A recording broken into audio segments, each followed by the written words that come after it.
Hola, buenas tardes. Estamos, Hola, buenas Hola, tardes. buenas tardes. Buenas tardes. Buenas tardes. Hola, ¿cómo están? Buenas tardes. Buenas. Buenas. Buenas tardes. estamos Hola. nuevamente en el espacio del foro del Departamento de Psicología Jurídica de AMBA. Hoy vamos a contar con la presencia de Liliana Manfroni, que va a tratar la temática de las evaluaciones periciales en el área de familia. Liliana es integrante del equipo de Cuita Cortina, es psicóloga clínica, forense, especialista en familia, en género, especialista en Roger de la Escuela Argentina, especialista en evaluación, tecnología educativa, diseño de capacitación, y tiene amplia trayectoria en equipos interdisciplinarios de la UBA y el área de investigación y docencia en relaciones humanas, y es perito de oficio y de parte de hace más de 15 años, más o menos. Y también es coautora del libro de las impugnaciones. ¿No es cierto? ¿Cómo es el título, Liliana? Los peritos psicólogos y las impugnaciones y el sí mismo en los tres tiempos, pasado, presente y futuro. Bien. Eh, Están habilitados a hacer preguntas, pero igualmente vamos a dejar un espacio al final para reunir las preguntas. Si hay alguna pregunta urgente, no sé cómo preferís manejarte, Liliana, que esa pregunta está al final o que vayan surgiendo. Sí, yo les diría, porque hay un ordenamiento que creo que va a ser favorable verlo una vez que termina y gestionar ahí, ¿no? Lo que vaya saliendo, los intercambios, dudas, aportes, lo que gusten. Bueno, muy bien.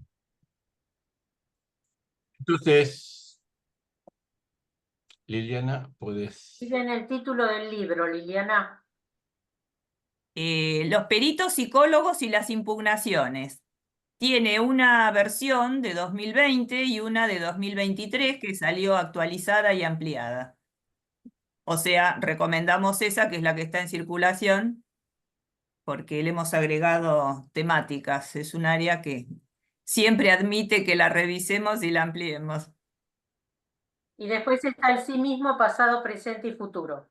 Tal cual, que es sobre la técnica, que en realidad trabajamos como recurso gráfico, que se usa mucho en el área forense, y bueno, ahí hemos hecho un trabajo de coautoría de varias colegas y bueno, nos gustó mucho eso. Es un aporte que pensamos interesante para que lo sigan ampliando inclusive, ¿no?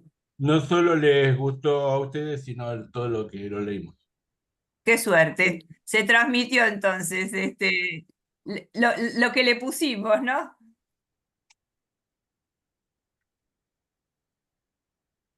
Bien. Bueno, Bueno, ¿quieren que comencemos? por favor. Bueno, voy a compartir pantalla. Cualquier inconveniente, por supuesto, me avisan. Bueno, vamos a ir viendo hoy. Un poquito, ahí está. Espérate que voy a minimizar el lateral, así vemos mejor. Bueno, vamos a ver la evaluación pericial en el área de familia, que tiene sus características. Espérate un poquito que cierro carteles, que si no me impiden leer bien. Tiene sus características particulares, ¿sí? Es un área compleja, cambiante, con múltiples enfoques, y eso tiene varias razones. Primero, porque hay continuas actualizaciones, es importante conocer cierta terminología jurídica básica, ¿no es cierto? Esto para las pericias en general, pero también para el área de familia, que van a ir apareciendo en la medida que intervengamos en causas que tienen esta característica. La diversidad de problemáticas nuevas, junto a las tradicionales, los cambios culturales acelerados, la creciente judicialización de lo familiar, hacen que sea por esto mismo un área compleja. También es un desafío no solo para los peritos, sino para los letrados. ¿Por qué digo esto? Porque habitualmente los letrados en las causas de daños, bueno, cada uno defiende intereses y están en claro qué es lo que tienen como conflicto, como demanda hacia la otra parte. En los temas de familia, las complejidades son tales que suelen hasta ponerse de acuerdo para llegar a puntos mínimos de convergencia y de entendimiento, porque lo familiar es particularmente complejo en este sentido. Incorpora muchos actores, entre los cuales estamos los peritos, y eso vuelve complicada la situación, además de la naturaleza propia, que es de lo que yo quiero hablar mayormente hoy, la naturaleza propia del conflicto familiar. Por lo tanto, los desafíos son a todos los que intervienen. Es una práctica también, en este sentido, cercana a la clínica y a las técnicas novedosas para intervenir en sistemas familiares. ¿Por qué? Porque hay una etapa que puede ser diagnóstica, ya vamos a ir viendo las etapas, pero también tenemos la posibilidad de intervenir en revinculaciones. Y entonces eso tiene mucho más carácter de intervenciones terapéuticas que estrictamente el aspecto diagnóstico. Indudablemente, Disculpa, sí. Julieta, ¿estás ahí? Sí, recién Hola, sí, ¿cómo están? Hola, Hola, Julieta, Juli. ¿cómo Acá estás? estoy. Saludos a todos. Saludos, Bueno, saludos. ¿cómo gracias estás, por Julieta? participar. Gracias por la invitación. Bueno, y hay algo interesante que vale la pena mencionar, que estas intervenciones requieren un marco teórico de referencia. ¿Por qué? Porque vamos a trabajar disfuncionalidades. Entonces tenemos que tener algún marco desde donde pensarlo. Pero eso, si el perito no se dedica, el colega no se dedica o todavía no está en el tema de cuestiones de familia, vamos a ver que tiene que tomar ciertas precauciones o recaudos, porque el marco teórico no es una cosa que uno y se involucra en una semana, ¿sí? No obstante, a veces va a estar apurado por los tiempos de intervención. Dicho esto, esperen que pasamos rápido, vamos a tratar de organizar un poco esta presentación con distintos aspectos para ordenar las temáticas, que son varias. Tenemos la parte jurídica procesal, lo temático, que es un poco lo que veíamos en el slide anterior, lo teórico, que es esto que hablamos, el marco teórico de trabajo, el método y la técnica, o sea, con qué método abordamos y con qué técnicas nos acercamos a este tipo de procedimientos. Bueno, modo de guía, acá lo que aparece explicitado es algo de esto que les estoy contando como referencia. Bueno, hay algunas preguntas que son importantes realizar en las temáticas de familia, ¿no? Por ejemplo, el objetivo. Cuando hablamos del qué, hablamos de objetivos, ¿sí? El objetivo va a venir dado por lo jurídico, o sea, tendremos una aceptación del cargo y tendremos una formulación, en el caso de las pericias de oficio, en donde vamos a tener el objetivo de trabajo, que será un amplio psicodiagnóstico familiar o que será la evaluación de los papás, si hay menores, generalmente, y esto es lo usual, o una revinculación, ¿sí? Es decir, puede haber distintas instancias. Esto lo vamos a ver en la comunicación que recibimos cuando vamos a aceptar el cargo en la cédula. Este es el objetivo jurídico, pero tenemos la finalidad, que es el para qué.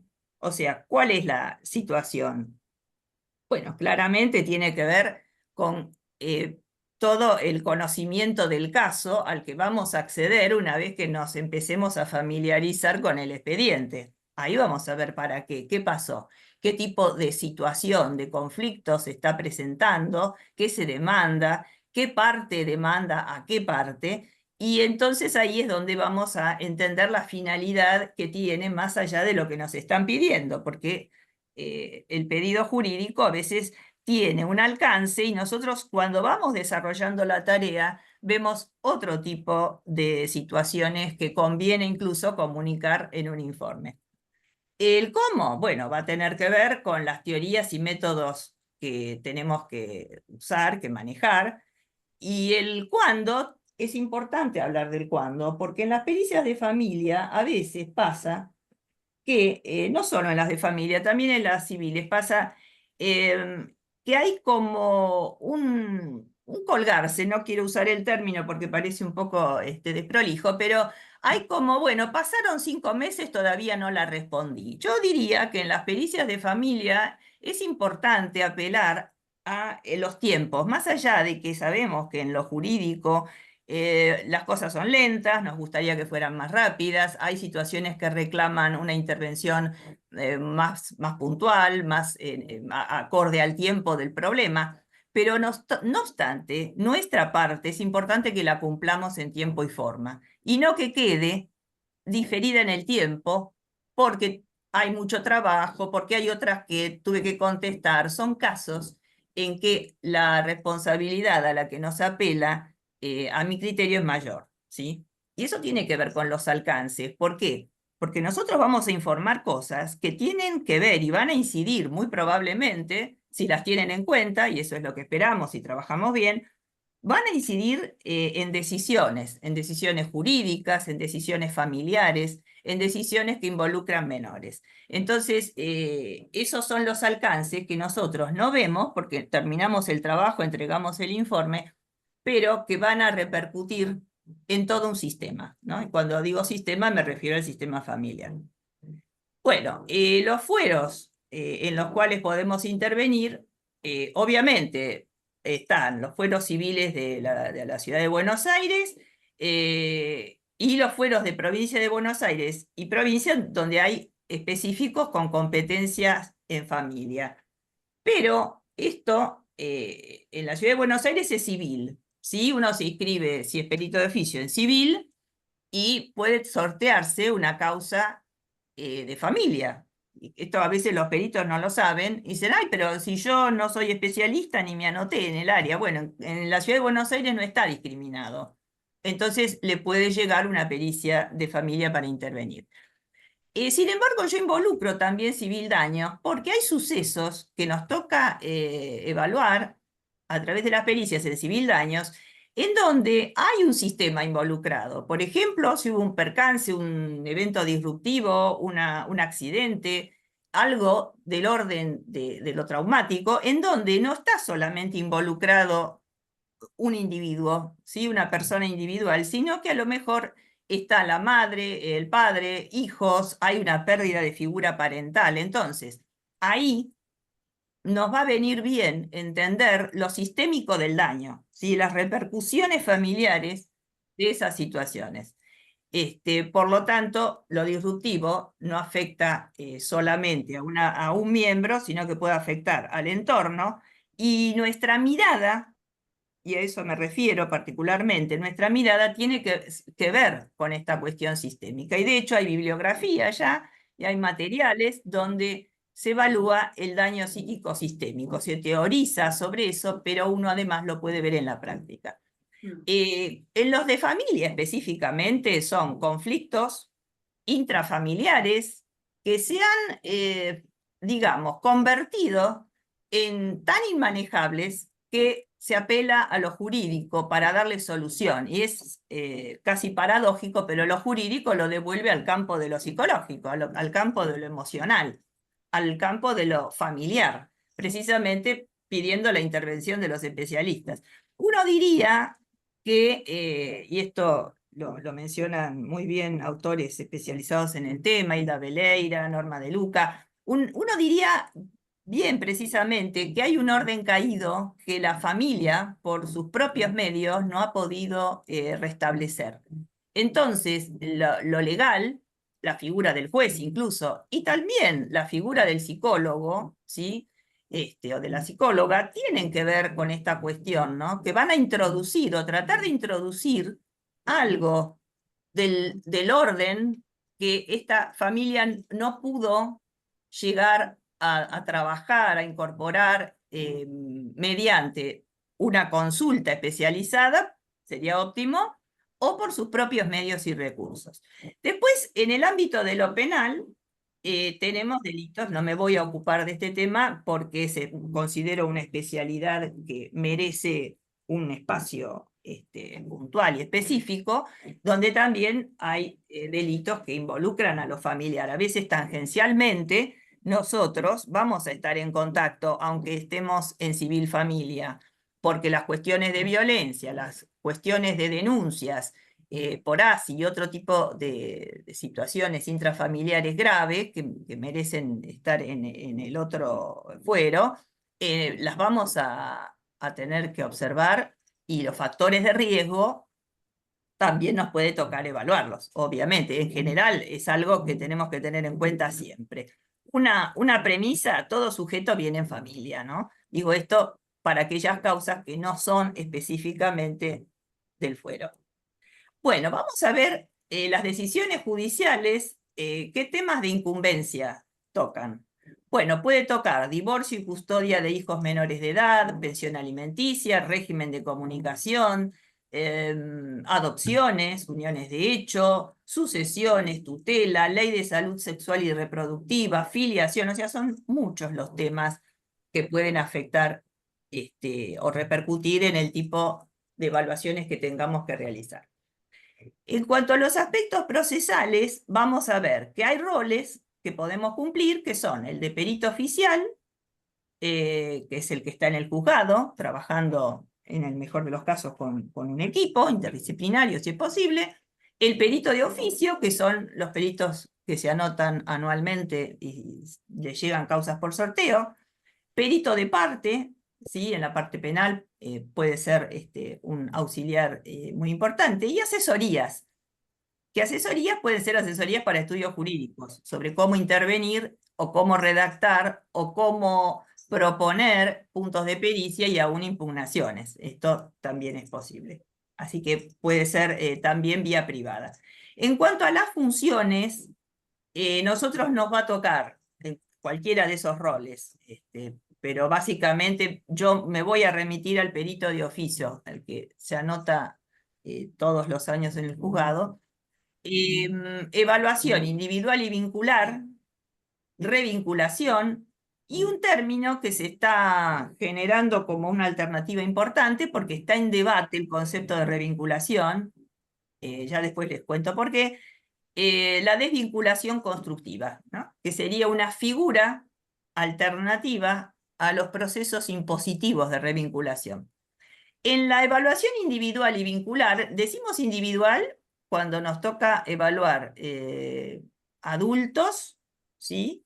Padre, madre, pongamos, un sistema conyugal que está disuelto, y vincular cuando tenemos además que evaluar lo que desde el punto de vista sistémico llamamos subsistemas, o sea, la relación madre-hijo, la relación padre-hijo, que nunca van a ser obviamente los excónyuges juntos, o el subsistema fraterno, o incluso involucrar otros significativos que son importantes en la vida de los menores, como ser abuelos que están mucho tiempo al cuidado o en contacto. O sea que cuando decimos vincular, abrimos el espectro, ¿sí? Ya no son informes individuales y los procedimientos tampoco son los mismos.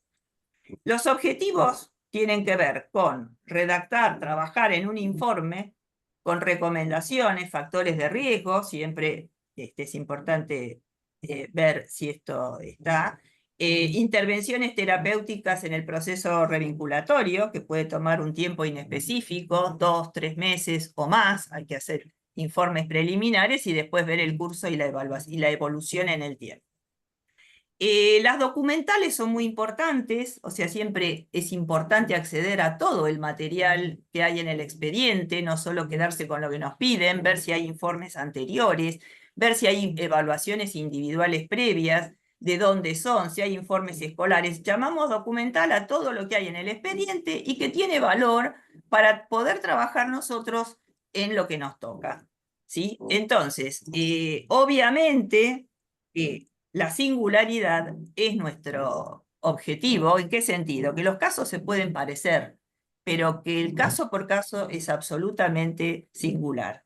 Y entonces, no aplicar reglas generales ni parecido a lo que vi en otro caso, porque hay que buscar siempre la especificidad. Si bien es una prueba no vinculante, tiene un peso simbólico muy importante. Y yo acá pongo óptimo porque es un deseo, una cuestión esperable, que podamos fundamentar con referencias, que podamos ver desde distintos ángulos de disciplinas lo que tenemos frente a nosotros como fenómeno familiar, que podamos conseguir armar criterios, ¿no? Lo cual implica, por un lado, formación y también sentido investigativo, porque como les dije en la primera, es tan complejo el área, y ahora lo vamos a ver en cómo lo refleja la ley, que es tan compleja el área que hay modificaciones en todo sentido, ¿no? Ni hablar en los modelos vinculares y familiares que van cambiando, que van mutando. Entonces, el sentido investigativo tiene que ver con que no todo lo vamos a encontrar en un libro, porque el libro tiene un tiempo de salida y hay cosas que pasan aceleradamente, sobre todo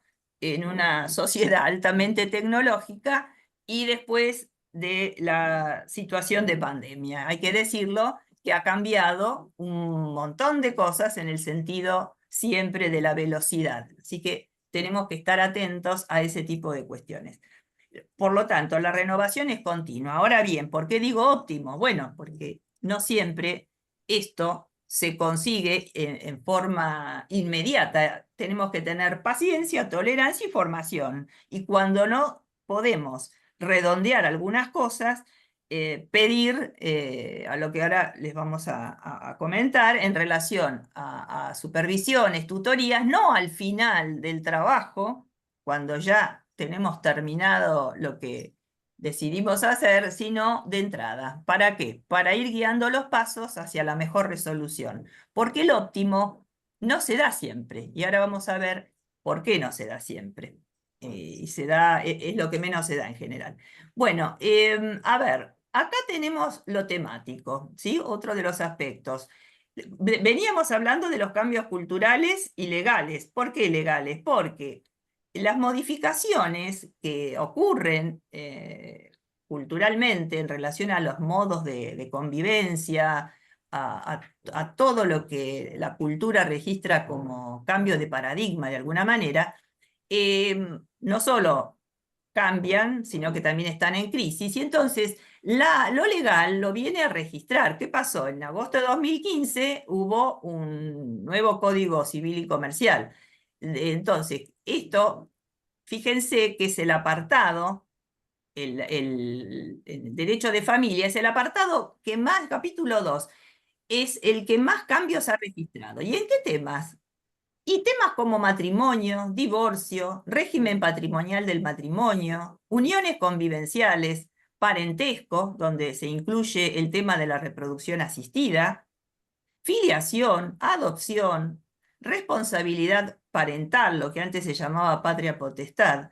Entonces, es tan importante esta cuestión que fíjense todo lo que se le ha dedicado para modificar cuestiones regulatorias o legales, ¿no? Entonces, acá, ¿qué se reconoce? Se reconoce la existencia de un derecho procesal de familia, y esto es importante, que tiene autonomía científica y legislativa. Es decir, que va a estar sensible a todos los aportes científicos que podamos ir haciendo en relación a todo esto que cambia, porque es la mejor manera de garantizar que va a haber resoluciones actualizadas y no resoluciones para una familia que es el modelo de 50 años atrás y no el actual. Así que es importante tener en cuenta esto. Bueno, ¿qué es el derecho de familia? Y bueno, es el que regula las leyes y procesos en cuanto a las situaciones tanto de bienes de familia como las personales, o sea, la cuestión patrimonial y también la cuestión interna de la convivencia. Ahora bien, estos vínculos legales también incluyen, obviamente, el interés superior de niños, niñas y adolescentes, ¿sí? Y son los que ampara la ley o intenta amparar de la mejor manera. Las medidas cautelares, yo pongo un ejemplo, ¿sí? ¿Qué es una medida cautelar? Uno no sabe qué es una medida cautelar. Bueno, ¿cómo funciona en el área familiar?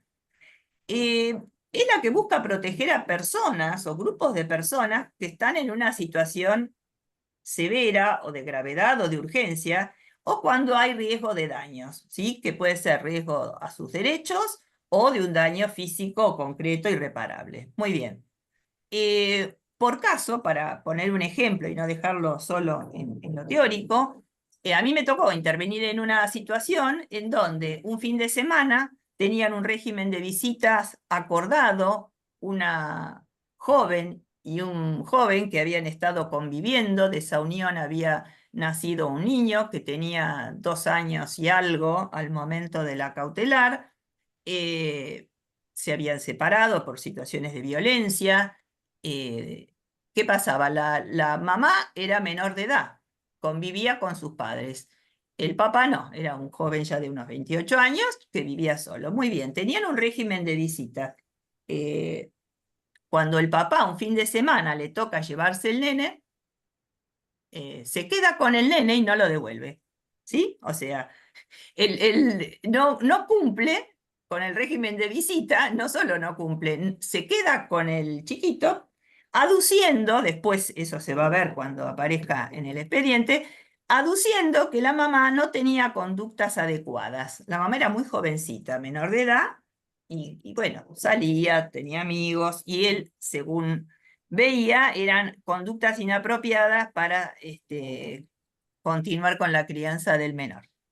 Bueno, ¿qué hace la abuela? La abuela, siendo la mamá menor de edad, presenta una medida cautelar. Va a un abogado, van a un abogado y los abuelos presentan una cautelar a nombre de su hija para la restitución del niño. El niño es restituido y la resolución es que haya un amplio psicodiagnóstico de interacción familiar. Y cuando digo amplio, fue amplio, porque acá yo evalué también la situación vincular con los abuelos y con un hermano jovencito, que convivía con la mamá del menor. Y también, obviamente, al papá. O sea, un trabajo largo, extenso, complejo, que dio por resultado un informe sobre la situación, que por lo general no es unos y otros, o quién tiene razón, sino que es más compleja en cuanto al posicionamiento vincular del conflicto, a la historia de la pareja. Lo vamos a ver un poquito más detallado. Pero en este caso, la medida cautelar cumplía con una protección del menor para que estuviera con su mamá. Y después, bueno, claro, hay que indagar si la mamá era una mamá para estar a cargo de ese chiquito o no, ¿sí? De lo cual, para resumir el resultado, no había inconveniente de que estuviera a cargo del cuidado de su hijo, bajo ciertas condiciones que el informe tiene que poder producir, que son recomendaciones, no solamente decir lo que se observa en el momento de la evaluación, sino recomendaciones que son absolutamente importantes para el futuro de esa causa. Bueno, en cuanto a los pasos usuales de oficio, son sorteo, aceptación del cargo, análisis del expediente, objetivo y puntos de pericia, citación a las partes, obviamente, tiempos estimados de evaluación, hacer un plan de trabajo para nosotros mismos cuando recibimos estas causas. O sea, quién citar primero, la conveniencia, terminar uno, seguir con el otro, no hacer mezclas, ¿sí? Hay toda una serie de pautas que conviene tener en cuenta y una organización temporal. Letrados y contacto, en este caso, es curioso porque los letrados se ofrecen muchas veces voluntariamente a colaborar con aquellas cosas que nos puedan ser útiles. ¿Sí? ¿Por qué? Porque ellos están tan imbricados en el conflicto como la propia familia, como les decía antes.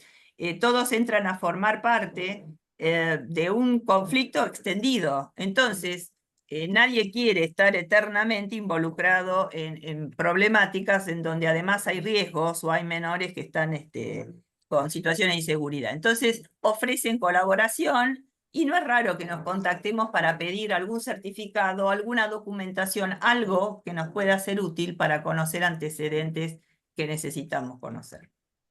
Bueno, acá tenemos otro tema que nos convoca, que es las áreas de conocimiento implicadas. Como decíamos antes, la singularidad en el foco es importante, el caso por caso, pero también es cierto que vamos a tener que tener en cuenta cuestiones psicopatológicas, lo disfuncional, que lo disfuncional en familia tiene una base teórica, también las cuestiones de lo traumático, ¿sí? Cuando hay divorcios o desvinculaciones que tienen un nombre y se llaman DUL o divorcio unilateral o divorcio maligno.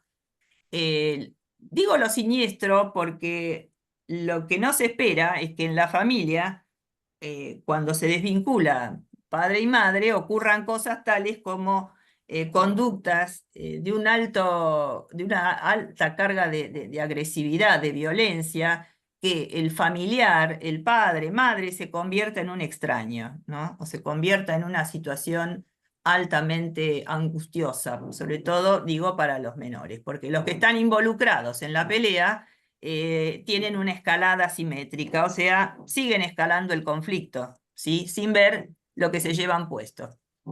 La dinámica familiar obviamente forma parte de la orientación teórica que podamos tener. El cambio de hábitat hay que tener en cuenta, se producen muchos cambios en la vida de quienes se desvinculan, no solo de casa, sino también de escuela, de vínculos, de amigos, de relaciones sociales, a veces laborales. Entonces, las dinámicas familiares también implican conocer qué grado de influencia tienen en la vida habitual de los que estamos evaluando. Por supuesto que si nos toca ver niños, no todo el mundo trabaja con niños en su práctica clínica, o sea, no se ha especializado, entonces repentinamente tiene que evaluar menores y se encuentra con varias cuestiones, con qué técnicas uso, qué tipo de estimación hago, hay que tener muy en claro acá el desarrollo evolutivo, lo propio de la etapa vital, para no confundir una patología con algo que es propio del momento evolutivo del menor. No es lo mismo si vemos adolescentes, prepúberes, que si vemos niños de 3, 4 años. Entonces, ahí también tenemos que poder estar flexibles para aprender, si nos toca sin especialidad, ¿sí? Trabajar con menores, porque también hay otra alternativa, que se rechace la designación, ¿sí? O el sorteo, pero ya sabemos que también eso tiene un riesgo de remoción, ¿sí? No se puede rechazar permanentemente porque es un área que desconocemos, más bien un camino probable puede ser que lo tomemos con la suficiente, digamos, prolijidad como para empezar a trabajar estas temáticas con guía, con estudio, con conocimiento, para hacerlo cada vez mejor. Bueno, los enfoques. Bueno, históricamente es muy interesante seguir la evolución de la cuestión de familia, desde qué año, por ejemplo, estudiando la evolución en el tiempo de las terapias familiares, desde 1950 ya se empezaba a dar un enfoque que abordaba el sistema familiar en el campo de la psicología, ¿no? No solo el tema de la psicopatología en sentido individual, sino también de las dinámicas de funcionamiento en lo familiar. Ahora bien, es interesante saber, por ejemplo, que John Bowlby, que desarrolló su teoría del apego y tantas otras cosas más, empezó haciendo una propuesta en su sociedad psicoanalítica a la cual pertenecía en Londres, empezó haciendo una propuesta de enfoque de familia.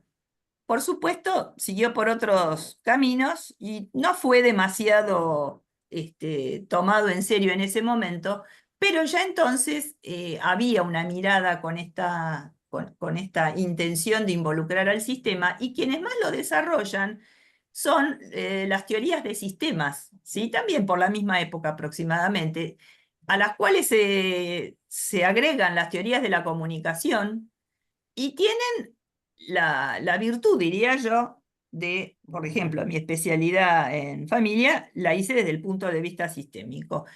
Tienen la posibilidad de ver al sistema como una unidad de análisis, ¿sí? Y el individuo como un componente, ¿sí? Que cumple funciones y que tiene posiciones. Entonces, estas pautas en sistémica y en este tipo de evaluaciones de familia son importantes. Inclusive, si nosotros tuviéramos otra formación teórica, otro tipo de formación de origen, mi caso era ese, nosotros nos formábamos en psicoanálisis en la época de mi graduación.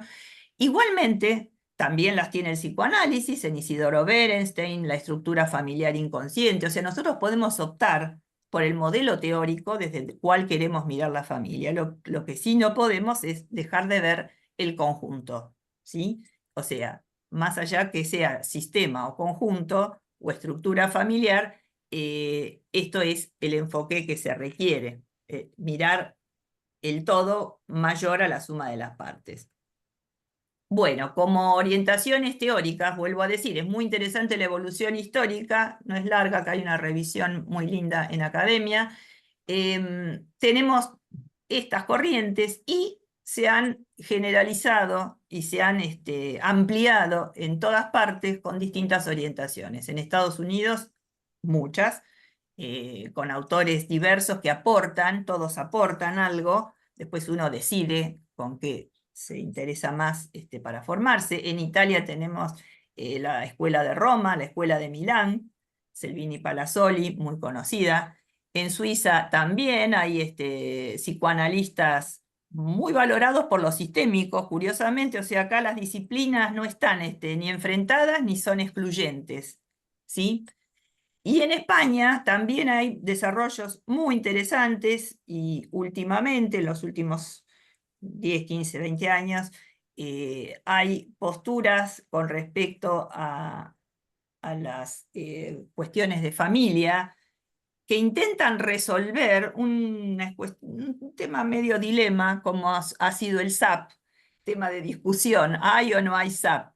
¿Qué dice la legislación nuestra? ¿Qué dicen nuestras instituciones? ¿Qué se dice en el mundo, en otros países, en relación al SAP, que lo reconocen? Bueno, en España hay posicionamientos muy interesantes sobre las relaciones conflictivas familiares, o sea, los posicionamientos familiares que no le atribuyen inducción a uno o a otro, sino que son producto de la interrelación, de la vinculación. En Argentina hay muchos desarrollos, y también en Latinoamérica. Incluso hemos producido grandes aportes con colegas que tienen trayectoria internacional. Y acá tenemos además muy buenas instituciones en relación a la formación.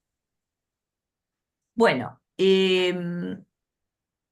ahora vamos a ver aspectos teóricos.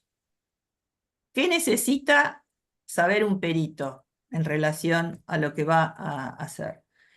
Necesita, esperen que voy a ocultar un control acá, controles de reunión flotante, porque me estaba tapando un cartelito.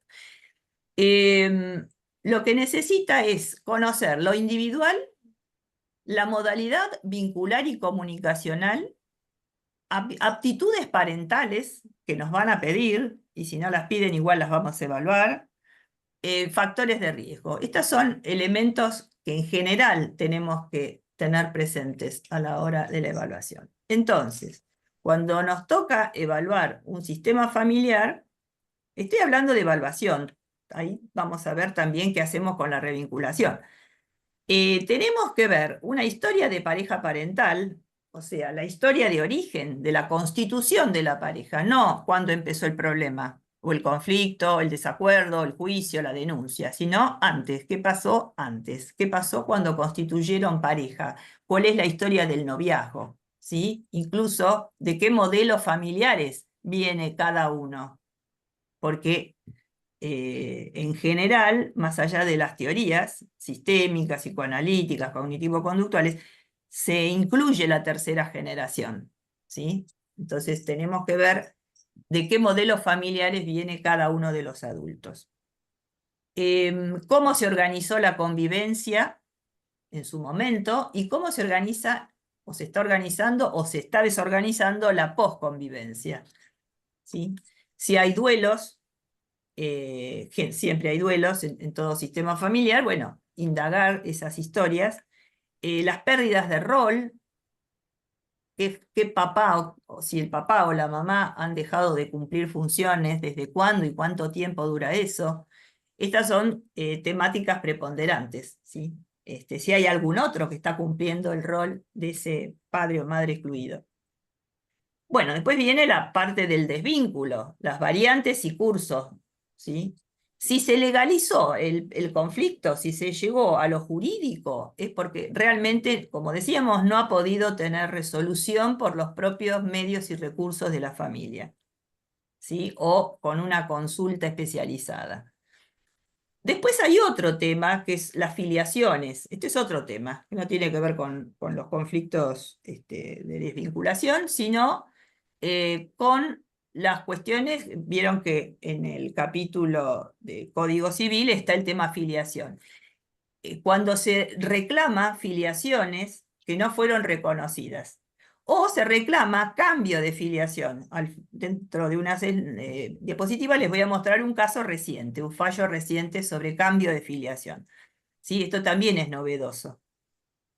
Y en otro caso, después comentaré sobre una filiación de adulto que fue reclamada hacia un padre que ya ha fallecido, pero que no le, a pesar de que se conocieron y tuvieron relación en cierta manera, el adulto nunca consiguió que el papá le diera el apellido, esto en un pueblo chico, y que los hermanos lo reconocieran. Entonces esta fue una búsqueda de apellido y de filiación de adulto, ¿sí? Un reclamo de adulto. También puede ser de menores, o sea, una madre que reclama la filiación del papá que nunca reconoció a su hijo o hija menor. Acá vamos a ver también todo lo emocional, las secuelas en los adultos. Vuelvo a decir, si hubo figuras sustitutas, si no las hubo, ¿cuál es la expectativa del que está solicitando esta filiación? En la situación de cambio es un poco más benigna la cosa. Ahora vamos a ver por qué. Liliana, Sí. también está cuando alguien pide el cambio de apellido, dejar el apellido paterno. Entraría en A eso me refiero, Carlos, con cambio. Perfecto. Ahora vamos a ver un ejemplo de la ciudad de Chipoleti, que les traje la noticia tal como salió porque es interesante y alude a esto, a cambio de filiación. Bueno, y el otro tema es la revinculación por posible obstrucción de vínculo, ¿sí? O sea, hay un menor o hay menores que no ven al padre o a la madre durante un montón de tiempo, años incluso, pueden pasar hasta, aún habiendo iniciado la causa judicial, pasa mucho, demasiado tiempo. Bueno, ahí hay que ver también el nuevo posicionamiento familiar, o sea, después de esa desvinculación, después de ese momento en que no vieron más a los progenitores, algunos de ellos, ¿qué pasó? ¿Cómo se recompuso el sistema que sí quedó relativamente unido? ¿Sí? Porque hay un tercero o un cuarto que está excluido. Bueno, este es un tema controversial. ¿Por qué? Porque hoy se discute si las revinculaciones, o sea, apelando a los mandatos de época, que el padre es el padre, la madre es la madre y está el vínculo biológico, cómo no va a ver al padre, cómo no va a ver a la madre, pero lo que está en discusión, si realmente se puede imponer un vínculo, se puede imponer una revinculación, más allá de que ese progenitor excluido tenga derechos y, ojo, esté en condiciones de hacerlos valer, ¿no? Porque, a ver, no se puede revincular cuando hay factores de riesgo en juego, o en todo caso habrá que ver bajo qué condiciones se puede revincular eso, ¿sí? Hay alguien que reclama por sus derechos, pero también el menor tiene derechos, y entonces hay que ver lo que entra en juego. Por eso digo que es controversial y se están viendo alternativas para que no sean procesos compulsivos, ¿sí? A veces es muy fuerte, hay hijos que no quieren ver al padre o a la madre, a veces ni siquiera es por factores de riesgo, pero estas cosas suceden. Bueno, dificultades iniciales. Susana, Sí, te comento, ABBA tiene una posición de rechazo a las revinculaciones forzadas. claro, Es obviamente. común a todas las entidades, ¿no? O sea, por ahí Sí, lo que se trata es de por ahí de preparar para una futura revinculación, pero claro, no tal podemos cual. forzar. Pero hay ABBA y otras instituciones que están manifestando en contra de...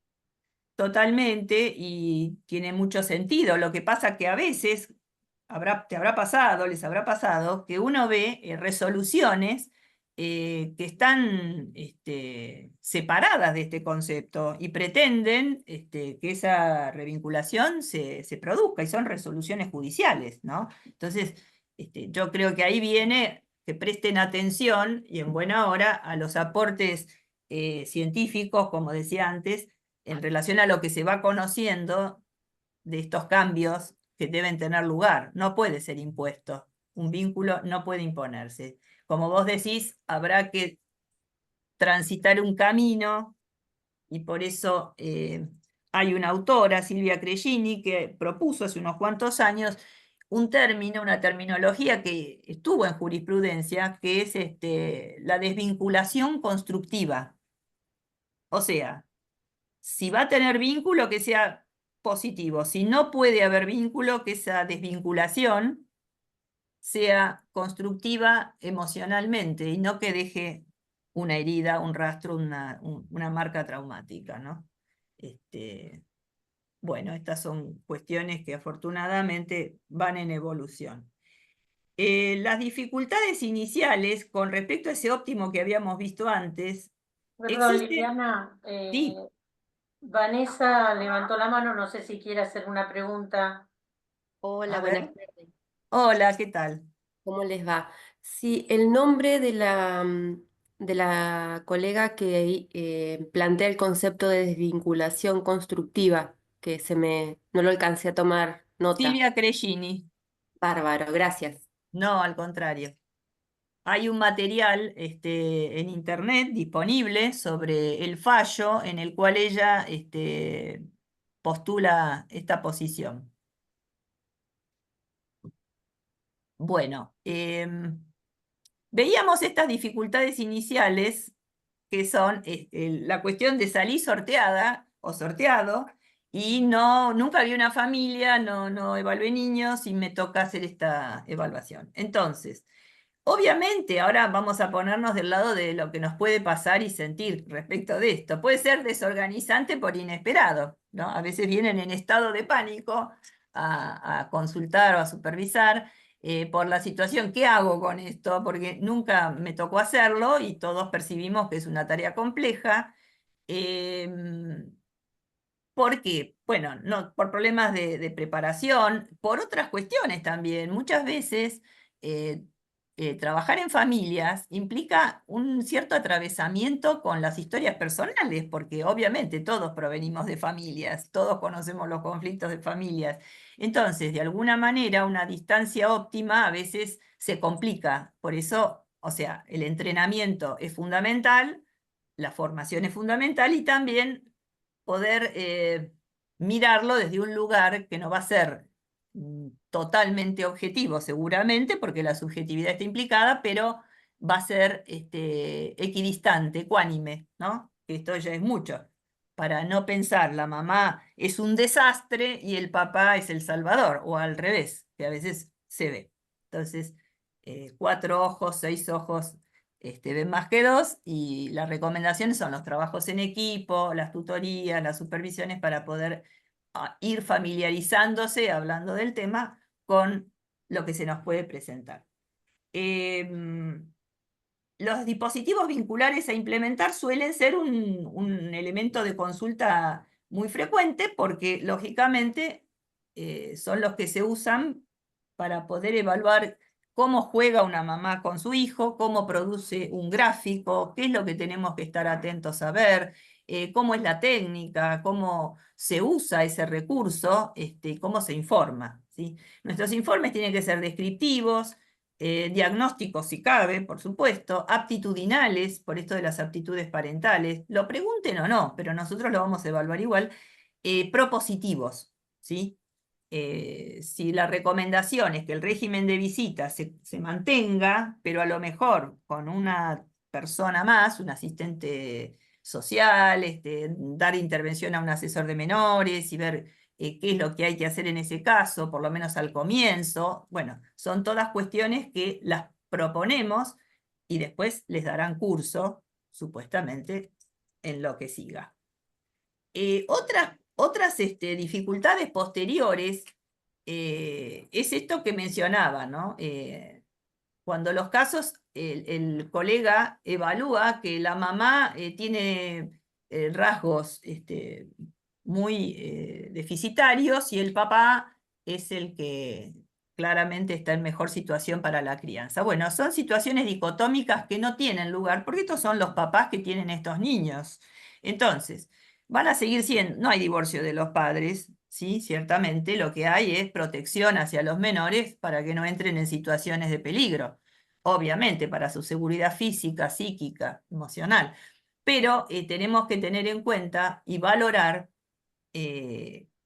cómo están posicionados en un conflicto los adultos que los involucra a ambos, porque han formado un tipo de relación X, complementaria, simétrica, en fin, veremos cuando nos toque hacerlo, que los involucra y que produce la sintomatología que generalmente se visualiza en los chicos, y es entre ambos eso. Entonces, tenemos que salir de lo que llama Pierre Olagnier la captura identificatoria, quedar pegados en la visualización de uno de otro de un modo extremo.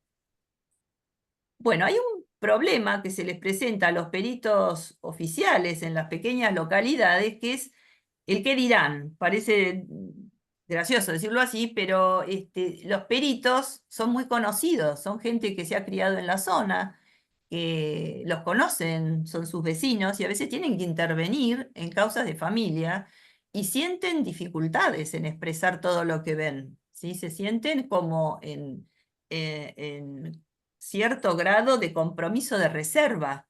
Bueno, esto hay que estar atentos, porque la reserva está muy bien, no todo es para comunicar, ni todo es comunicable, pero lo cierto es que esa reserva no puede ser en perjuicio de un componente de la familia, ¿sí? No hay que guardarse información, en todo caso hay que ver qué es lo que conviene informar o de qué manera informarlo, pero que quede dicho, por decir así, porque lo hemos observado, si no hacemos de cuenta que no vimos lo que vimos. Y ese es un tema. El backlash también es un tema que aparece, que es esa reacción negativa, violenta contra el profesional o grupo de profesionales que trabajan en el campo de la protección de la infancia, y que, bueno, de una manera casi extensiva al conflicto que tiene con un cónyuge o un excónyuge, una persona, lo traslada al equipo que está interviniendo, ¿sí? Y entonces hace denuncias, a veces son muy trabajosas, las tienen que defender los propios colegios de psicólogos, con su equipo de abogados, en fin. Son derivaciones posibles. No son, por el momento, creo yo, tan frecuentes, no tengo la estadística, pero pueden aparecer. Bueno, esto sería recomendable, empezando por acá abajo, el trabajo en equipo. ¿Y con quién formamos equipos si somos peritos de oficio? Bueno, el equipo lo formamos con nuestros formadores, nuestras figuras de referencia, si estamos en un equipo multidisciplinario, ni hablar en las instituciones, desde luego, sino lo formamos pidiendo tutorías o supervisiones, Y entonces tenemos una visión ampliada. Yo le llamo a eso un trabajo en equipo. Una visión ampliada, ¿sí? De una temática o de muchas temáticas que tienen una complejidad significativa. Por ejemplo, para decir alguna, la diversidad en lo simultáneo. A ver, lo urbano y lo rural son claramente diferentes. Lo que pasa en los grandes centros urbanos, las capitales, la ciudad de Buenos Aires y lo provincial, implica lógicas diversas. No es raro encontrarse en una pericia de familia, cuando uno hace el historial, que es una cierta normalidad, casos que hoy vemos en lo mediático, que en el sistema de 2 hermanos que había en la familia, no 2, 12, la madre, el padre, bueno, dieron en adopción a 2 o 3 porque me dio un pago de por medio, ¿sí? Esto se ve en las historias de muchísimas personas cuando uno hace el relevamiento de su vida, ¿no? Y bueno, uno dice, bueno, pero eso no es lo normal, no es la normalidad acá. Entonces hay que entender también el origen de esas supuestas normalidades que son en las que viven otros grupos en otros ámbitos, ¿sí? En otros medios, con otros recursos y en otras situaciones de vida. Bueno, ahora vamos a ver un poco métodos y técnicas, ¿no? ¿Qué podemos hacer en lo individual? Obviamente, entrevista y anamnesis, siempre anamnesis de los hijos, y si hay que ver al padre y a la madre, a los dos preguntarles la anamnesis para ver cuánto saben cada uno de la evolución de esos chicos, ¿sí? A ver cuánto se involucró, cuánto sabe, o si estuvo a cargo de la mamá solamente conocer el desarrollo evolutivo de sus hijos. Así que se les pregunta a los dos, por lo menos es mi punto de vista. Baterías usuales, las que usemos habitualmente, psicométricas proyectivas, hay que incluir de las dos. Roger, y sería óptimo, porque es una prueba que combina lo cuantitativo y lo cualitativo, si lo usamos desde el sistema comprensivo, bueno, en ambos sistemas, pero con más precisión desde el sistema comprensivo. Y sería una prueba básica muy importante. Pero ya sabemos que Roger requiere un tiempo de formación, que el perito o que el psicólogo y psicóloga estén interesados en eso, bueno, pero sería útil. Vamos a evaluar aptitudes parentales, perfil de personalidad, factores de riesgo, esto en cada uno, en los adultos. Después hacemos comparativos, ¿sí? Tenemos que ver las producciones de uno y de otro para ver esa historia, esa complementariedad por dónde pasa en esta pareja que está desunida, por poner el ejemplo, o en esta familia que está desvinculada. Las evaluaciones vinculares requieren técnicas específicas. Por ejemplo, dispositivos de producción vincular se llaman así, tienen un enfoque teórico, que es el de Luca y Abeleira, que es muy interesante. Hay muchas maneras de evaluar lo vincular, pero esto es conjunto, es algo que tienen que hacer compartiendo una sesión, un espacio, narrativas, uso de colores, uso de consignas, obviamente, para que trabajen. Y entonces vamos a hacer una cantidad de observaciones que están pautadas sobre qué arroja esa producción vincular con un adulto y con otro, o con otros. Por supuesto, involucramos gráficos, juego, narrativas, ¿sí? Con los chicos sobre todo, técnicas con láminas apropiadas a cada edad. Y después, en el proceso, que es un proceso, la revinculación, si es que se da, o llamémosle la desvinculación constructiva, o la preparación para una futura revinculación, como señalaba Carlos, estas entrevistas pueden tener el carácter de entrevistas operativas, ¿no? Es decir, ¿qué podemos trabajar con miras a cambio? ¿Qué cosa es posible cambiar, introducir cambio? Porque en definitiva algo tendría que cambiar en esos sistemas para que tuviera lugar una relación posterior o que progrese en el tiempo. Entonces tenemos que hacer intervenciones, por supuesto, como decimos siempre, cautelosas y de acuerdo a los recursos. Acá una cosa que no hay que olvidarse es la historia vital, ¿no? Esto es Pará, muy importante. Liliana, Sí, Liliana, antes de avanzar, Vanessa quiere hacer una consulta. ¿cómo no? Decime, Vanessa. Estás muteada, Vanessa. No, solamente me rasqué la cabeza. No, Perdón. Vanessa Calamelo. Ah, No sos la única Vanessa, coach. Yo no las veo porque estoy con la Power, pero Hola, ¿qué tal? Buenas tardes. Sí, no me podía desmutear. Mi pregunta es esta, porque arranqué 14 y 5 y no, perdón que no pude estar antes. Todas estas entrevistas psicodiagnósticas las hace un mismo perito, ¿verdad? Un mismo profesional o sí. se divide con algún otro. Digo, por No, la no, no. subjetividad, o sea, No, entiendo que Vanessa, están no. trabajando en forma sistémica, pero bueno, me parece que a veces como, o sea, entrevistar a diferentes sujetos de una misma familia, como dijiste hace un ratito, es un trabajo complejo y bueno, calculo que se supervisará, ¿no? Sí, obvio. Sí, es lo recomendable. Yo lo extiendo más que a la supervisión, porque a veces la supervisión se entiende como miremos el informe al final del proceso, pero no es así la cosa. En familia lo Claro, no, más digo en el conveniente, durante. claro, empezar lo que Claro, yo le llamo tutoría, y se llama de esta manera. ¿Qué quiere decir? Que la persona, el profesional, empieza a planificar de acuerdo al caso que tiene, que nunca va a ser simple, obvio, empieza a planificar cómo ir abordándolo. Esto es claro, importante, porque es el proceso, mientras yo los tengo en evaluación, porque una vez que se fueron, hay muchas cosas que no voy a poder averiguar ni completar. A lo mejor claro. no necesité 18 técnicas, necesité menos técnicas, pero más dirigidas a la problemática, y eso se desprende de la historia. Por eso es tan importante las buenas entrevistas, ¿no? Y acá justamente, bueno, y lo que preguntaste antes, sí, está a cargo de un profesional, porque la designación de un perito de oficio es personal, es el Claro, que claro, tiene, por eso, pero es el que digo, tiene que bueno, a llevar a veces, cabo el proceso. claro, sí, No imagino lo que puede hacer en obviamente conjunto. no va a haber alianzas ni va a haber, Claro, en sistémica ese, usamos el equipo atrás claro, de la cámara Gesell, por ejemplo. claro, Entonces el terapeuta está al frente conduce las entrevistas terapéuticas o de evaluación, pero atrás está el equipo en la cámara. Así trabajábamos en CEFIP. Pero bueno, eso perfecto. no es posible hacerlo en este tipo de pericias. Después en lo penal, bueno, es otra la situación. Por eso no quería abordar lo penal, porque me parece que ahí conviene convocar al especialista en penal, en pericias de tipo penal, que nos va a explicar a todos mucho mejor esto.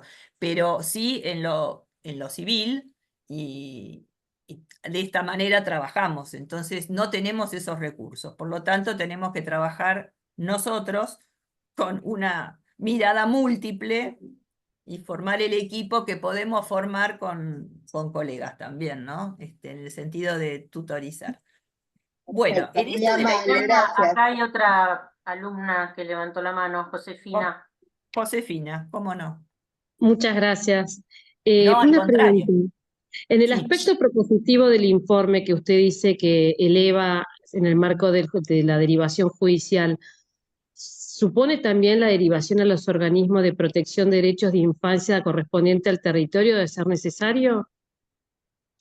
Mira, en mi experiencia conviene todo aquello que se considere de utilidad, ser informado o sugerido en una causa, está muy bien. ¿Por qué? Porque las decisiones finalmente no van a depender de nosotros, pero sí las sugerencias. Entonces, Mm, lo estimarán o lo desestimarán. Habrá un asesor de menores, esto lo tiene que ver el juez, o sea, hay otros involucrados que van a tomar decisiones posteriores a la nuestra. Yo lo que creo que en la medida que tenemos información, ¿cuál es el sentido de no darla? ¿Sí? Me refiero a esto que son sugerencias, porque a lo mejor abre el espectro, ¿no? Y sugiere claro, cosas porque que a alguien no se le habría ocurrido. Esto pasa. A veces en no, los porque juzgados, al observar que se están evaluando habilidades y capacidades parentales, supone también la habilidad y la capacidad parental de protección. Entonces, exactamente, eso es entonces, fundamental. Las cualidades esenciales mínimas que debe tener el, este, absolutamente. ¿no es cierto? Por esto de la responsabilidad parental, que hay un PDF muy lindo, que habla de la responsabilidad parental, es corto, visual, está bien hecho, que es del ministerio, creo que está, yo tengo los PDF ahí, los links, que es interesante recorrerlo para ver de qué hablamos cuando hablamos de responsabilidad parental. No es solamente un título, es todo lo que lo involucra, ¿no? Y de acuerdo a Muchas eso gracias. podemos hacer mejores recomendaciones. Por eso son pericias que no las resolvemos tipo en serie. Esto quiero decir. Bueno, volviendo, bueno, espero que más o menos haya quedado respondido. Volviendo a esta cuestión de las entrevistas, es importante buenas entrevistas y me refiero a no quedarse sin preguntar, porque yo observo, y lo observamos mucho en nuestra práctica, nuestros equipos, que los colegas dicen, pero eso me pareció, ¿cómo le voy a preguntar esto y lo otro? Con tacto, cautela y los elementos comunicacionales que nos brinda la profesión, la experiencia, escuchar, ver a otros, yo creo que podemos hacer las preguntas más difíciles. Y está bueno que las hagamos, porque si no, nos quedamos con suposiciones o con especulaciones, ¿sí? Y no nos olvidemos que estamos trabajando en un campo que intenta ser probatorio, aunque no sea la verdad absoluta, porque no es esa la idea, sino la subjetividad de la situación. Pero con buenas preguntas tenemos también buena información como para poder después hacer hipótesis de trabajo, como para ver las pruebas que les tomamos, qué guión tienen, qué contexto tienen. Encontramos relaciones estupendas cuando hemos preguntado lo suficiente y después vemos en las producciones de las técnicas individuales o vinculares cuestiones que tienen conexión, ¿sí? Una conexión que da cuenta de conflictos, de historia. Entonces, por eso es importante tener esto que es como el guión que nos conduce por el resto del proceso, ¿sí? Bueno, acá cuando hablábamos de entrevistas operativas en los procesos que llamamos revinculación, desvinculación o proyecto de desvinculación, estas son algunas de las preguntas que nos podemos hacer, ¿no? ¿Dejó algún esclarecimiento dando vueltas? ¿Se esclareció algo a partir de estas intervenciones que estamos haciendo en este proceso que puede tomar 1 mes, 2 meses, 3 meses? En una ocasión, yo recibí el pedido de intervención como perito de oficio para el psicodiagnóstico familiar y después para continuar la revinculación, ¿sí? Y eso era un trabajo de prácticamente 6 meses. O sea, a veces eso puede ocurrir, que no se divida en profesionales diferentes. Eso según la resolución del juez. ¿Abrió la capacidad para resolver algún punto del suceso o de otros sucesos? ¿Hubo algún registro emotivo para predecir si este adulto tiene capacidad de cambio para mejorar su vínculo? ¿Permitió un manejo defensivo de la ansiedad que se genera en todo proceso, tanto de evaluación como de abordaje de vinculación? ¿Hubo algún aprendizaje relacional, emocional, actitudinal? Esto es importante, ¿por qué? Para predecir la capacidad de cambio, porque nosotros vamos a tener que hacer algún informe periódicamente de cómo continúa este proceso. Entonces, ¿qué podemos observar? Contradicciones, obviamente tenemos que estar atentas a esas contradicciones.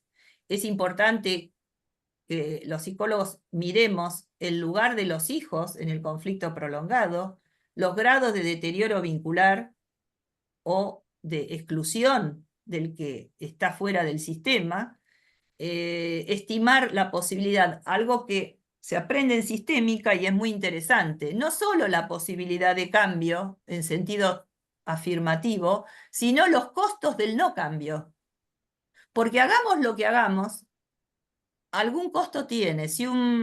O sea, si un sistema no admite la revinculación con un progenitor que fue excluido, estimemos también la situación de esa no inclusión. ¿Hay figuras supletorias? ¿Hay figuras alternativas? ¿Es un bien deseable para ese menor que no va a estar en contacto con una violencia sistemática?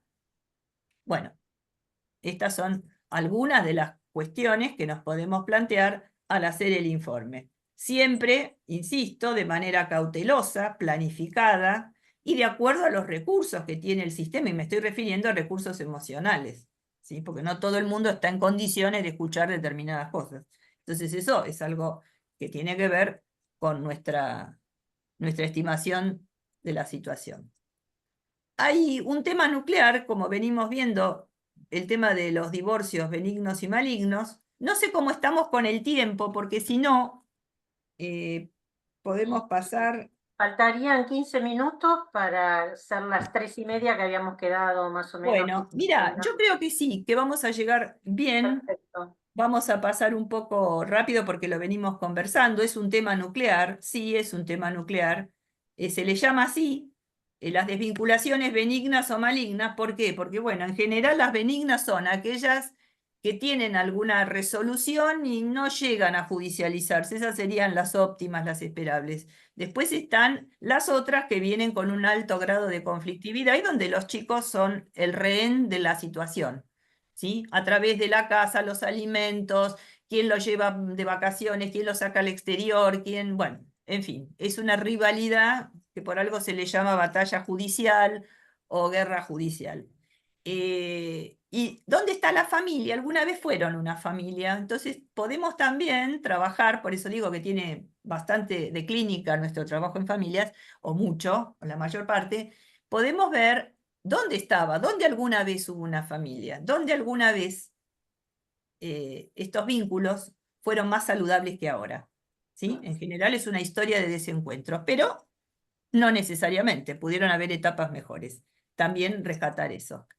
Entonces, hacer una trayectoria desde el conflicto nuclear, el desvínculo, el litigio, generalmente, y hay que decirlo, son duelos mal tramitados. ¿De qué? Y duelos de la pérdida de vínculo, por distintas historias de la pareja, pero toda pérdida vincular es un duelo, es un cambio y es un duelo, que hay que poderlo elaborar. Si no lo elaboran de la mejor manera, hay gente que lo elabora bastante bien, rearma su vida, pueden tener un diálogo relativamente saludable, relativamente maduro, no pongamos cosas excepcionales, pero algo que puedan ponerse de acuerdo para que esos hijos en común continúen en una vida aceptable, ¿no? Efectivamente, saludable. Hay duelos que no los tramitan, ese proceso tiene que ser elaborado, pero si no lo es, se lleva directamente a lo legal. ¿Para qué? Para que lo legal, el juez, la legislación, hagan el trabajo que no se estuvo haciendo en lo personal e intrapsíquico. Entonces se generan los conflictos. A veces la violencia aparece en sentido real o en sentido simbólico como una recuperación de poder, porque cada uno quiere terminar con las cosas a su favor y a veces con una sordera completa. Este es el PDF que está publicado y que está lindo para ver qué son las relaciones de familia y qué es la responsabilidad parental. Es muy didáctico.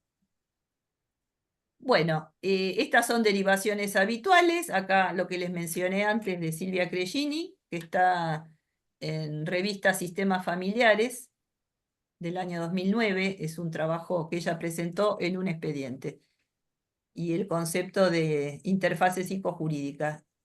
Acá es donde vemos realmente el entrecruzamiento de las disciplinas nuestras, ¿no? Bueno, esto es algo también de lo que venimos hablando en cuanto a qué cosas observar, si hay crisis vitales previas, si hay crisis vitales al momento de los hechos. Y los casos extremos, voy a mencionar solamente esto, en los que se pretende que el progenitor, el otro, sea la madre, o sea, desaparezca y que no hubiera sido el padre o la madre de estos chicos y que fuera, pongamos, la pareja actual. Bueno, pero eso es una fantasía y una cuestión que desmiente el origen de la situación y la mejor manera de transitarla, ¿no? De llevarla. Espérenme un poquito que voy a ocultar porque estos controles me obstaculizan. Bueno, lo óptimo posible, bueno, es sí, ojalá se diera en más casos, tal vez con mejor preparación para estas situaciones. No descarto la psicoeducación en un futuro que sea un poco más extendida para ver cómo llegadas estas situaciones que son por demás habituales no se transformen en un verdadero desastre.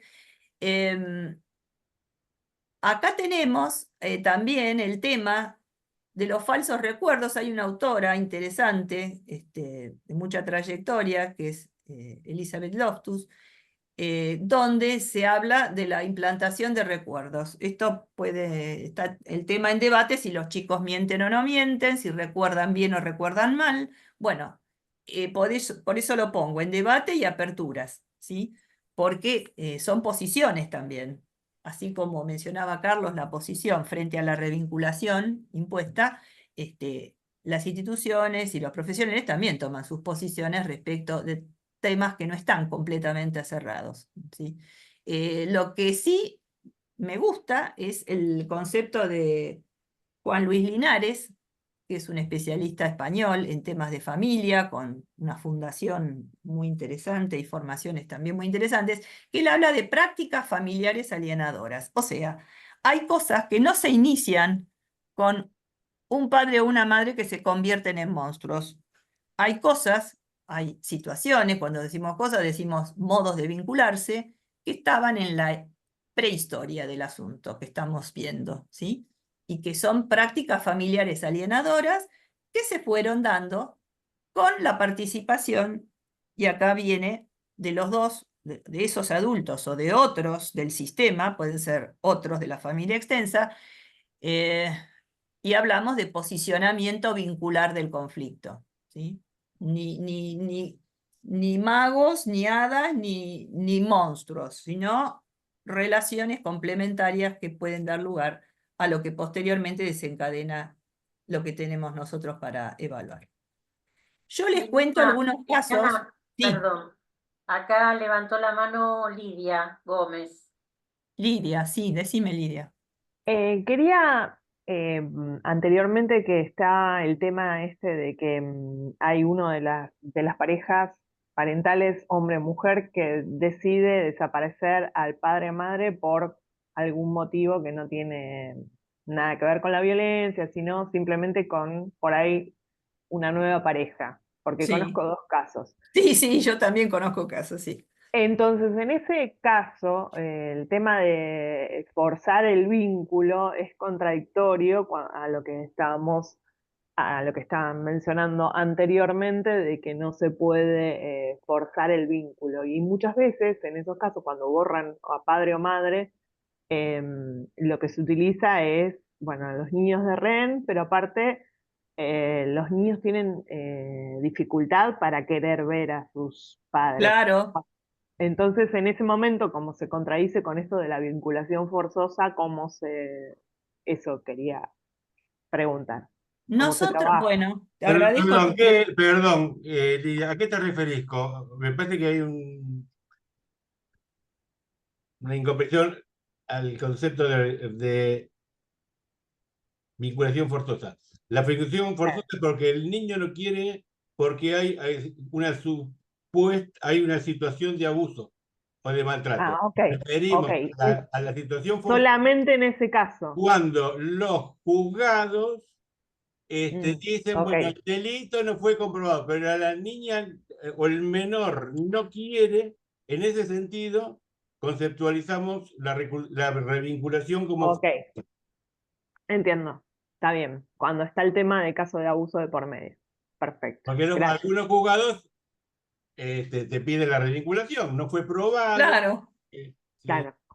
pero la chica entra en pánico cuando está con el padre. Ok, gracias. Bien. Acá Marta tiene otra pregunta. Decí, Marta, sí, cómo no. Estás Está muteada, muteada, Marta. Marta. lo mío es más pedestre. ¿Cómo se organiza el tema de del pago de honorarios al perito en estos casos? Te digo, porque yo participé de 2 de los cuales nunca cobré nada. Me llevaron un montón de laburo y una frustración. ¿Cómo se organiza? Porque en algunos es claro, qué sé yo, a ver, en un accidente, interviene siempre una citada en garantía, hay culpables del accidente, hay daño. ¿Cómo? A ver, Marta, es como en todos los juicios. Una vez finalizado, el juez dicta sentencia y determina las costas. ¿Cuánto y quién lo tiene que pagar? Si la persona Ajá. lo paga, tiene que accionar judicialmente a través de un letrado para que pague. Es así. Después, los valores que ponen el juez lo ponen en relación en UMAS, según él entiende la importancia que tuvo. Como cualquier otro. Exactamente. Bueno, Acá hay otra pregunta, la licenciada Claudia Ruiz. Estás muteada. Hola, sí, pero creo que ya se aclaró, era lo de la revinculación forzosa, que cuando la Perfecto. compañera lo dijo, me pareció que no quedó bien claro el concepto y quería... Bueno, eh, perfecto. Claro, o sea, nosotros lo conceptualizamos de esa manera porque llegaban a APA ese tipo de situaciones donde el juez ordenaba, pero había como indicios claros de abuso o de malestar y que el menor no quería. Entonces, por ahí lo que hacíamos estratégicamente era, previo a la revinculación, hacer un psicodiagnóstico, una evaluación para ver las condiciones u operabilidad de llevar adelante la revinculación ordenada. Y después se pateaba diciendo, bueno, todavía no estaba listo hasta que... Y lo que la colega decía que me hizo pensar esto fue que ella dijo cuando alguno de la pareja parental desaparece al otro progenitor, que le niega el acceso al otro progenitor. Eso sería otra cosa y eso estaría en el marco de la violencia, ¿no? Porque negar, desaparecer arbitrariamente, simbólicamente al otro progenitor, era que se me había confundido con la revinculación forzosa. Era como, Es forzada cuando el menor no quiere por no, alguna razón perfecto, que gracias, generalmente está relacionada con una situación de abuso. bien, No gracias. sé si, bueno, si Liliana lo que es aclarar mejor, por ahí me adelanté, pero... No, me parece que está clarísimo la diferencia y esto es lo que justamente no podemos dejar de estimar siempre, yo diría, que son factores de riesgo, porque a veces hay violencias que no son el motivo de lo que tenemos que evaluar como objetivo judicial y sin embargo las empezamos a descubrir cuando trabajamos con el caso. Claro. Entonces, por eso los factores de riesgo es un constructo, por decir así, que tenemos que tener en cuenta. Siempre. ¿Sí? Por ejemplo, impulsividad, violencia, algún tipo de violencia, algún grado de mentira, de deshonestidad, de manipulación. O sea, hay determinadas variables. Adicciones. Bueno, ni hablar. Eso desde ya, ¿sí? Ludopatías, Claro, enfermedades mentales sí. serias, Esas son muy las importantes. más evidentes. Después hay rasgos de personalidad que los vamos viendo cuando hacemos las evaluaciones, que eso no está puesto como una denuncia en sí mismo, porque a lo mejor, bueno, justamente nosotros con los instrumentos llegamos a más profundidad que lo que puede llegar el letrado haciendo las denuncias, pero las pescamos. Y entonces, ahí es lo que yo digo, estimémoslo y no digamos, bueno, no, pero lo que pasa es que este papá le compra cosas lindas. Bueno, no.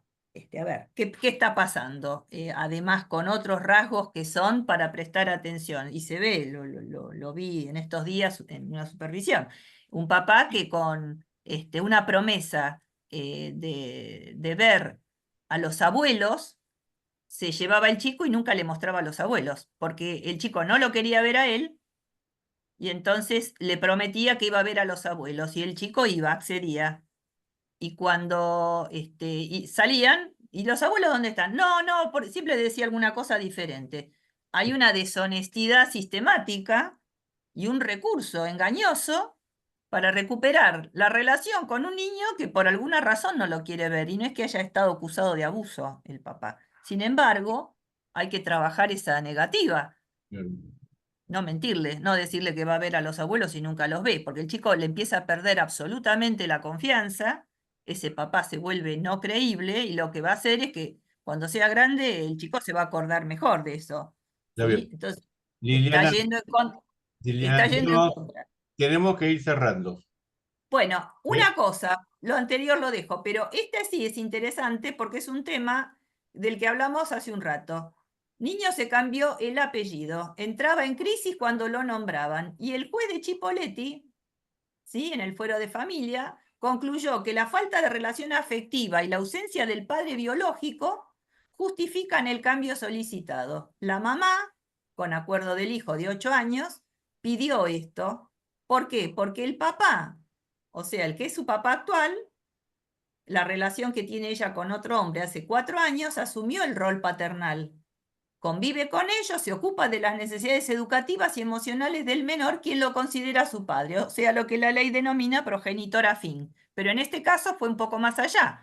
Pidió el cambio de apellido y se lo otorgaron. Sí. Es bastante frecuente, Sí, más de lo que uno piensa.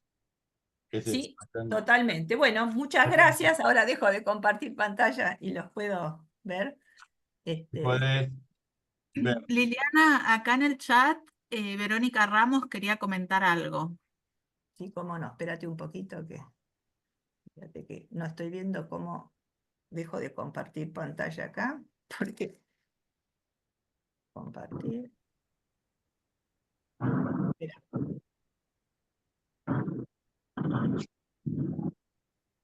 Acá.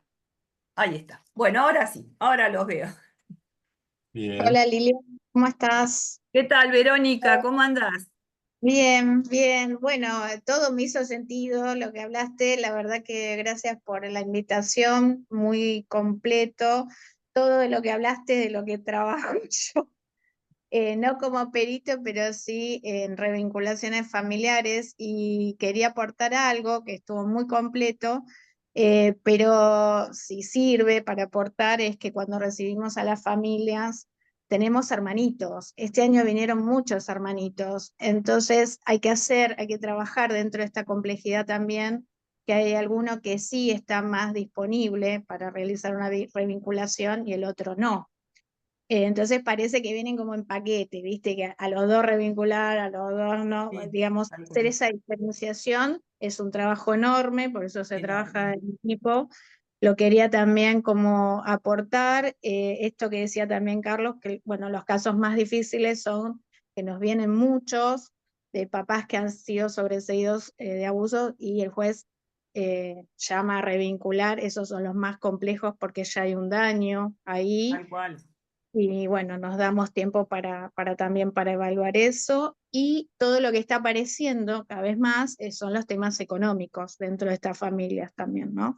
Que se Obviamente. juegan un montón en el litigio y en referencia a los niños. Así que bueno, gracias por la invitación, gracias al equipo ahí también que estuvo arreglando este encuentro. Un saludo. Gracias, Vero. Yo también quiero agradecer al equipo que nos invitó para, bueno, poner nuestro punto de vista y nuestra modalidad de trabajo, y nos enriquecemos mucho con los aportes de todos los colegas. Sí, por Así que muchas supuesto. gracias. Gracias, Liliana. El agradecimiento es nuestro por compartir tu experiencia y conocimiento, y todo el equipo que forman ustedes forman un gran equipo ahí en el estudio Pericial Cabildo. Pericial. Gracias. Está Julieta por ahí, ya se tuvo que retirar. Pero bueno, todos los descuentos son enriquecedores rescatamos lo que vos señalaste, de no ser excluyentes. Muchas veces hay controversias de que psicoanalíticos contra cognitivos, bueno, Sí. todos los puntos de vista son valiosos, todos suman, hay que integrar todos los conocimientos y todos los aportes que recibimos. Bueno, no sé si hay más preguntas. Por ahí habían preguntado sobre las técnicas, sobre sobre las técnicas con láminas que habías mencionado. Y por ahí también consultas si van a compartir el material. Vos habías dicho que era posible. Sí, ¿cómo hacemos? ¿Te lo envío a vos, Carlos? Vos envíamelo a mí. Bueno, eh, perfecto, van a yo tener el PDF. lo paso en PDF. Sí, lo tengo en PDF porque básicamente les va a permitir ingresar a los links que están citados en el material. Perfecto. Entonces, bueno, vos lo pasás y después nosotros lo repartimos en la lista de inscriptos que lo vayan solicitando. Bueno, acá Buenísimo. Gabriela levantó la mano. A ver, Gabriela. Gabriela. Sí, Liliana, te quería preguntar si vos hiciste la formación en sistémica, la especialización y dónde. No, yo no. Si yo la di o la hice. Sí, la hiciste. Y la hice en CEFIP, en el equipo de María Rosa Glasserman y Loquetec en su época, hace muchos años. Hoy es FIP, Fundación Familia y Pareja, con excelentes profesionales con los cuales tengo intercambio, derivaciones, porque básicamente les llegan a ellos, en aquel momento les llegaban de un juez que fue un pionero en mandar temas de familia a las instituciones de terapia familiar, y hoy les llegan de los juzgados también para procesos posibles de revinculación. En forma privada, obviamente. Y bueno, sí, es una referencia, está SIVA, la Asociación Sistémica de Buenos Aires también, pero como dice Carlos, yo creo mucho en la integración, porque yo también aprendí mucho con Isidoro Berenstein, muchísimo.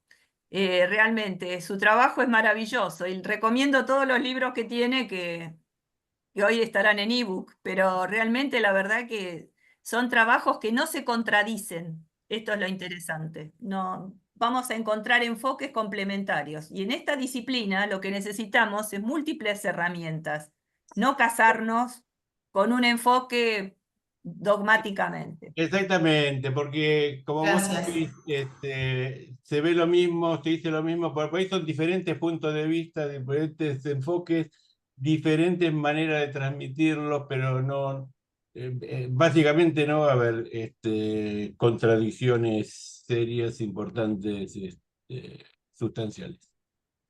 Así es. Bueno, vamos a cerrar por hoy y después y volvemos a agradecerte toda tu A generosidad en ustedes. A compartir. ustedes siempre es un gusto estar con ustedes, así que también es mío el agradecimiento. Bueno, cerramos y quédate, sí, Liliana y el equipo, por favor, nos quedamos un poco más. Muchas gracias.